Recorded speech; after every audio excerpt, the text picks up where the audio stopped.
Hi hello guys, मैं हूं सागर और स्वागत है आपका नारायणा एकेडमी के इस यूट्यूब चैनल पर। तो आइए आज हम लोग शुरू करने वाले हैं दांत में कौन सी बीमारियां होती है। पिछली क्लास में हम लोगों ने कवर किया हुआ था कि दांत के 4 प्रकार होते हैं। दांत के कितने प्रकार होते हैं? 4 प्रकार होते हैं, कतरनक, भेदक, अग्रचवर्णक और चवर्णक। तो ये सारी चीजें हम लोगों ने पिछले लेक्चर में क्या किया हुआ था, क्लियर कर लिया हुआ था, कंप्लीट कर लिया हुआ था। तो आइए आज हम लोग शुरू करते हैं। अगला लेक्चर जो हमारा है वो है कि दांत में कौन सी बीमारी होती है। जब हम लोग प्रॉपर तरीके से दांत को साफ नहीं करते हैं तो क्या होता है। तो यही है दंत अस्थि क्षय और दंत प्लाक। क्या है? दंत अस्थि क्षय या दंत प्लाक। ठीक है, तो जो देखिए क्या कर रहा है कि जब क्या करते हैं, हम कोई मीठी चीज तथा खाने के बाद अपने दांतों को अच्छी तरह साफ नहीं करते हैं, दांतों को क्या करते हैं, अच्छी तरह साफ नहीं करते हैं, देन क्या होता है, तब ये चीजें हमारे दांतों से चिपक जाती है। जैसा कि आप लोग सुबह सुबह उठते होंगे तो देखते होंगे कि हमारे दांतों में एक परत सा जमा हुआ रहता है। ठीक है, तो वही चीजें होती है जब हम लोग खाना खाते हैं और दांत को अच्छी तरीके से साफ नहीं करते हैं, उस समय बैक्टीरिया क्या करता है, उस भोजन जो दांत में फंसा हुआ रहता है उस भोजन पर अपना क्रिया करता है, एंजाइमेटिक एक्टिविटी करता है, जिस वजह से वो एकदम से एसिड रहता है उसमें। ठीक है, और वो एक लेयर बन जाता है हमारे दांतों पर।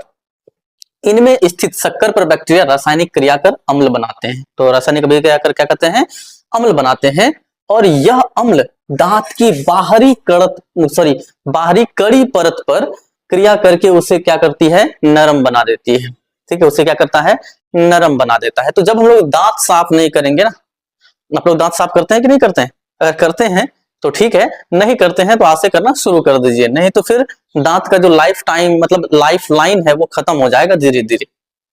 ठीक है, तो जब हम लोग ये मतलब अम्ल जमा होता है दांत पर तो धीरे धीरे उस स्थान पर छिद्र बन जाता है जो दंत अस्थि क्षय कहलाता है। तो वो जो छिद्र बन जाता है उसको हम लोग क्या कहते हैं, दंत अस्थि क्षय कहते हैं। क्लियर है ये बात? तो जब हम लोग दांत साफ नहीं करते हैं तो बैक्टीरिया उस पर क्या करते हैं, रासायनिक अभिक्रिया करते हैं, रासायनिक क्रिया करते हैं, अम्ल का निर्माण होता है, और वो अम्ल क्या होता है, हमारे दांत में छेद बना देता है, जिसे हम लोग क्या कहते हैं, दंत अस्थि क्षय कहते हैं। और जब इसे अच्छी प्रकार से साफ नहीं किया जाता है तब यह दांतों पर एक अस्थाई परत बना लेता है, जिसे हम लोग कहते हैं दंत प्लाक। क्या कहते हैं? दंत प्लाक, डेंटल प्लेक। क्लियर है? तो जब हम लोग क्या करते हैं, दांतों को अच्छी तरीके से साफ नहीं करते, और खास करके ये चीजें कब होती है, जब हम लोग कोई मीठी चीज खाते हैं, जब हम लोग क्या करते हैं, कोई मीठी चीज खाते हैं तो उस समय ऐसा होता है। क्लियर है? इसका आप स्क्रीनशॉट ले लीजिए।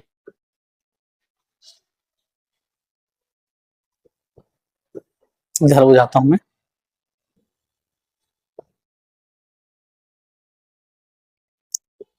ठीक है, तो आपने ले लिया इसका स्क्रीनशॉट। तो अब देखिए आगे क्या कह रहा है। अब है मनुष्य के मुख गुहा में 3 जोड़ी लार ग्रंथियां होती है। हम लोगों ने पढ़ा कि मनुष्य के मुख गुहा में एक तो जीभ होता है, दूसरा दांत होता है, और तीसरा जो चीज है वो क्या है, लार ग्रंथियां। क्या है? लार ग्रंथियां। देखिए हम लोगों ने ये चीज जो है मतलब बच्चों के साथ डिस्कस किया हुआ था, ये लेक्चर पूरा का पूरा डाला हुआ एक शॉर्ट रिकैप। ठीक है, उसमें हम लोगों ने नोट्स नहीं बनाया हुआ था, बस ऐसे ओरली क्या किया हुआ था, डिस्कस कर लिया हुआ था कि मनुष्य के मुख गुहा में कितनी जोड़ी लार ग्रंथियां होती है, 3 जोड़ी लार ग्रंथियां होती हैं। क्लियर है? तो 3 जोड़ी जो लार ग्रंथियां होती है उससे क्या निकलता है, लार निकलता है। क्या निकलता है? लार निकलता है, जो भोजन के पाचन में क्या होता है, सहायक होता है। अब ये कौन कौन सी ग्रंथियां होती है वो देख लीजिए। क्या है? पैरोटिड, सब मैंडिबुलर तथा सबलिंगुअल। ठीक है, एक लेक्चर दिया हुआ है आप लोगों को। ठीक है, लाइव क्लास में पूछताछ टाइप से उससे पहले। ठीक है, तो जय प्रक्रम का वो दिया हुआ है, तो वहां पर जाकर के अगर आप लोगों ने नहीं देखा हुआ है तो उसको जाकर के देख सकते हैं। ठीक है, होगा तो मैं डिस्क्रिप्शन में उसका क्या करूंगा, लिंक दे दूंगा। क्लियर है? तो अब यहाँ पर देखिए जो हमारे मुख गुहा में 3 जोड़ी लार ग्रंथियां है तो वो कहाँ कहाँ पर है। तो ये साइड जो होता है ना, ठीक है, तो ये देख सकते हैं कि ये एक मनुष्य का क्या है, एनाटॉमिकल स्ट्रक्चर है, जहां पर दिख रहा है हम लोग को, ये क्या है, पैरोटिड ग्लैंड है। ये क्या है? पैरोटिड ग्लैंड है। इसी में जब बैक्टीरियल इन्फेक्शन होता है तो जाकर के मम्प्स हो जाता है, वो गाल फूल जाता है, स्वेल कर जाता है। क्लियर है? उसके बाद देखिए ये क्या है, सब मैंडिबुलर ग्लैंड। ये कौन सा है? सब मैंडिबुलर ग्लैंड है। और ये रह गया सबलिंगुअल ग्लैंड, ठीक है, यानी कि टंग के नीचे जो होता है उसको हम लोग कहते हैं सबलिंगुअल ग्लैंड कहते हैं। इधर जो होता है उसको हम लोग कहते हैं सबमैंडिबुलर ग्लैंड, और ये साइड में जो होता है उसको हम लोग क्या कहते हैं, क्या कहते हैं, पैरोटिड ग्लैंड।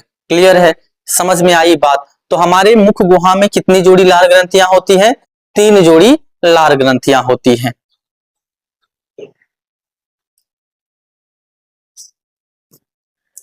ग्रसनी, आगे क्या है, ग्रसनी। तो मुख गुहा का पिछला भाग ग्रसनी कहलाता है। जैसे मुख गुहा होता है, ये भाग वाला जो भाग होता है यहाँ पर आ जाता है क्या चीज, ग्रसनी। क्या आता है, ग्रसनी आता है। इसमें क्या होते हैं, 2 छिद्र होते हैं। क्या कितने छिद्र होते हैं, 2 छिद्र होते हैं। एक होता है निगल द्वार, एक होता है कंठ द्वार। एक क्या होता है, निगल द्वार होता है, एक होता है कंठ द्वार।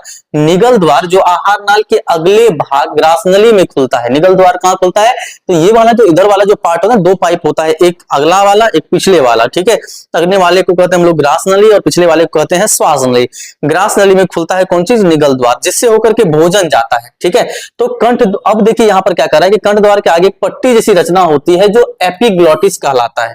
क्या कहलाता है, एपिग्लॉटिस कहलाता है। तो मनुष्य जब भोजन करता है तब यह पट्टी श्वास नली को ढक देता है, जिससे भोजन श्वास नली में नहीं जा पाता है। कभी कभी कंफ्यूजन में बेचारे को हो जाता है, ठीक है, कंफ्यूजन हो जाता है तो वो क्या करता है, नहीं ढक पाता है, जिससे हम लोग सरक जाते हैं, ठीक है, और लोग कहते हैं कि याद आ रही है किसी का। क्लियर है ये बात, समझ में आ रही है, ठीक है। तो कंठ द्वार और निगल द्वार, कितने द्वार होते हैं, 2 द्वार होते हैं, कंठ द्वार और निगल द्वार होते हैं। कंठ द्वार से होकर के हवा जाती है और निगल द्वार से होकर के भोजन जाती है। निगल द्वार किसमें खुलता है, ग्रास नली में। कहां खुलता है, ग्रास नली में। क्लियर है। अब आगे देखिए क्या है, ग्रास नली, मुख गुहा से लार से सना हुआ।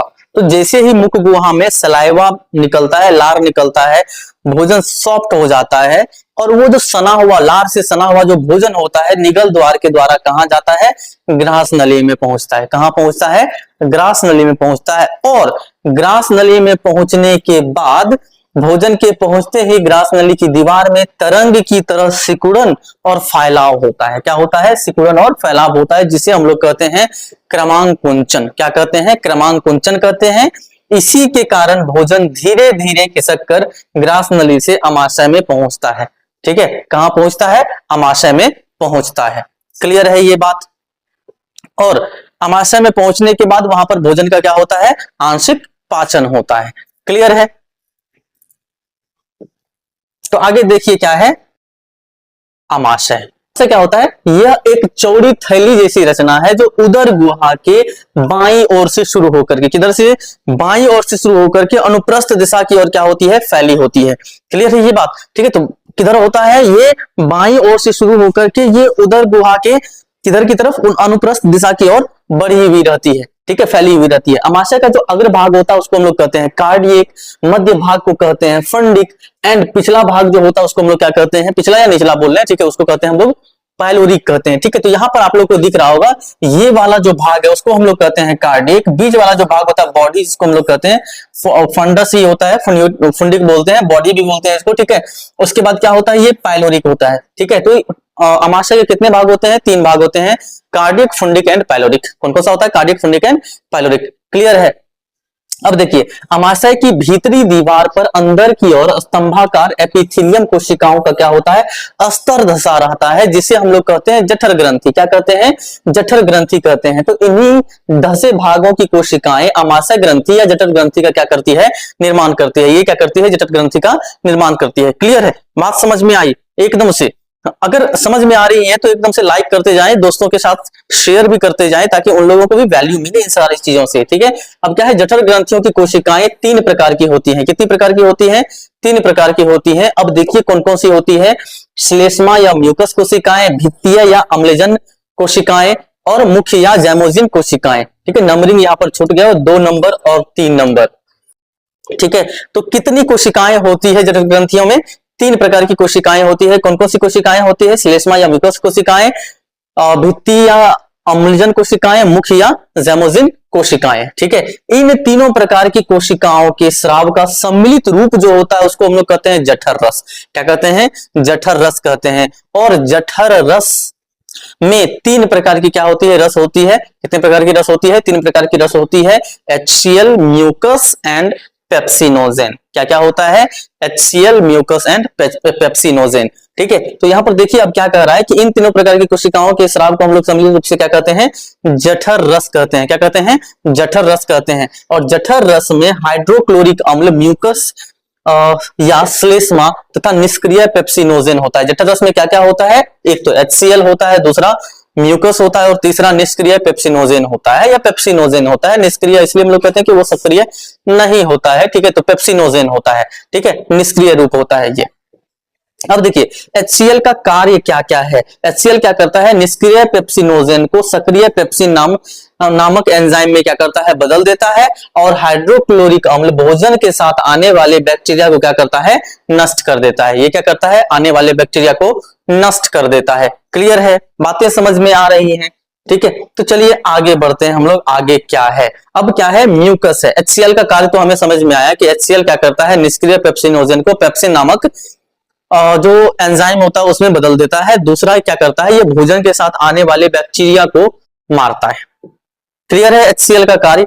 तो साथ साथ में भोजन को भी पचाने का क्या करता है? कार्य करता है। अब है म्यूकस। म्यूकस क्या करता है? अमाशय की दीवार तथा जठर ग्रंथियों को हाइड्रोक्लोरिक अम्ल तथा एंजाइम पेप्सिन से क्या करता है? सुरक्षित रखता है। यानी कि जो भोजन अम्लीय हो जाता है ना, उस अम्लीय भोजन से क्या करता है? सुरक्षित रखता है।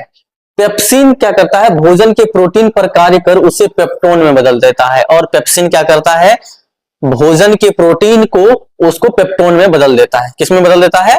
पेप्टोन में बदल देता है। अब है मनुष्य के अमाशय में प्रतिदिन लगभग 3 लीटर जठर रस का क्या होता है? स्राव होता है। कितने लीटर? 3 लीटर जठर रस का क्या होता है? स्राव होता है। समझ में आया? अब देखिए कहता है जब कोई व्यक्ति लंबे समय तक भूखे रह जाता है तब उनके अमाशय में हाइड्रोक्लोरिक अम्ल की मात्रा बढ़ जाती है, जिसके कारण म्यूकस की स्राव घट जाती है। तो HCl की मात्रा बढ़ेगी, म्यूकस का स्राव क्या हो जाएगा? घट जाएगा। ऐसी स्थिति में दीवारों के अमाशय की दीवारों पर अंदर की ओर धसे हुए घाव निकल जाते हैं, जिसे हम लोग कहते हैं पेप्टिक अल्सर। जिसे हम लोग क्या कहते हैं? पेप्टिक अल्सर कहते हैं। क्लियर है? तो जब हम लोग लंबे समय तक भूखे रहते हैं ना, तो जो हाइड्रोक्लोरिक अम्ल है उसका स्राव बढ़ जाता है और साथ साथ में म्यूकस का स्राव क्या हो जाता है? घट जाता है। और जब म्यूकस का स्राव घटता है तो जो हाइड्रोक्लोरिक अम्ल होता है उसकी वजह से अमाशय की दीवार पर घाव हो जाता है, जिसे हम लोग कहते हैं पेप्टिक अल्सर। जिसे हम लोग क्या कहते हैं? Peptic ulcer.